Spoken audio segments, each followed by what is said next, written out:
हाँ जी, एक छोटी सी गली और एक पुराना सा घर, और उस घर में रहती थी महानूर। एक दिन अचानक उसने आवाज बदली और कहा, तुम सबको सजा मिलेगी और अब मैं वापस नहीं जाऊंगी। दूसरे दिन वो चुप थी, इतनी चुप कि उसकी अम्मी कहती कि हमारी बेटी अब नहीं बचेगी।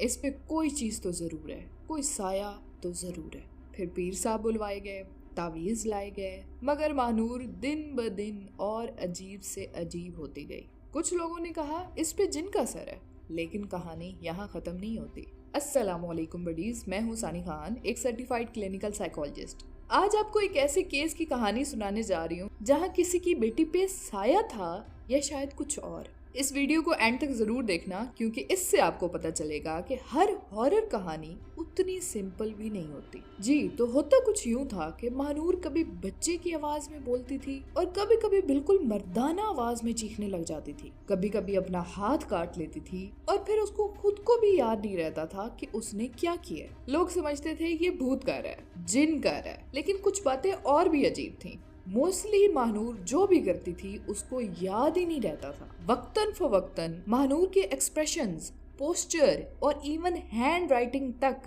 उसकी लिखाई तक बदल जाती थी। एक दिन महानूर ने अपने कॉलेज का होमवर्क लिखा, मगर लिखने का स्टाइल एक 10 साल के बच्चे जैसा था। और फिर यकदम वो उठी और एक लड़के की तरह चलने लगी, आंखों में गुस्सा और आवाज बिल्कुल मर्दाना और सख्त। उसकी खाला बोलने लगी, ये तो पहले ऐसी नहीं थी। आसपास वाले सब कहने लगे, वो अब महानूर नहीं रही, ये लड़की कोई और है।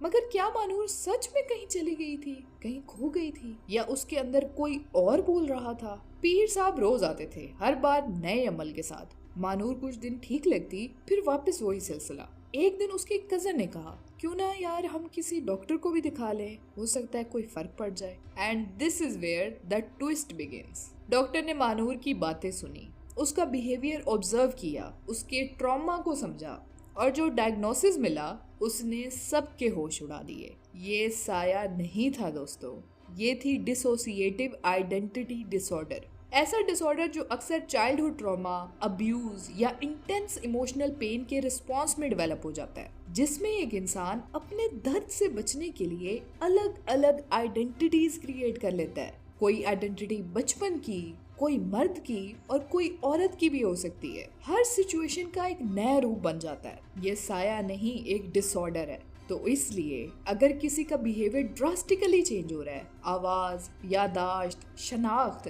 तो पहले उसे मेंटल हेल्थ प्रोफेशनल के पास लेके जाएं। पीर साहब का टाइम बाद में भी मिल सकता है। ऐसा नहीं कि रूहानी कलाम पर यकीन ना किया जाए, पर पहले तबीब जरूरी है। इस्लाम ने जहाँ जिन का जिक्र किया है, वहाँ ये भी कहा है कि हर मर्ज का इलाज है। ऐसे पेशेंट्स की एपिसोड को नोट करो। क्या कोई स्ट्रेस या ट्रॉमेटिक बात उनसे पहले होती है? कोई क्लू आता है, कोई डिस्ट्रेस आता है जिसके बाद वो ऐसा बिहेव करने लग जाते हैं? ना हर आवाज जिन की होती है, ना हर खामोशी से भूत निकलता है। कभी कभी सबसे डरावना साया होता है बेइल्म होना। महानूर एक टीनेजर बच्ची थी, मगर सिर्फ इसलिए कि उसे समझने वाला एक शख्स मिल गया तो उसकी जिंदगी बच गई। आप भी किसी के लिए वो शख्स बन सकते हैं। क्या आपने कभी किसी को ऐसे देखा है जिसे सब ने भूत का साया कहा हो, लेकिन आपको लगा हो कि बात कुछ और है? तो कमेंट्स में लिखें। आज ये सस्पेंस सब मिलके सॉल्व करते हैं। खुश रहें, सीखते रहें और दिमाग का लॉक खोलना सीखें, वरना हर अजीब चीज को भूत कहकर हम असली बीमारियों को इग्नोर करते रहेंगे। इसी के साथ मिलती हूँ जनाब मैं आपको अपनी नेक्स्ट वीडियो में। तब तक please be informed and be careful. Allah ने के बाद।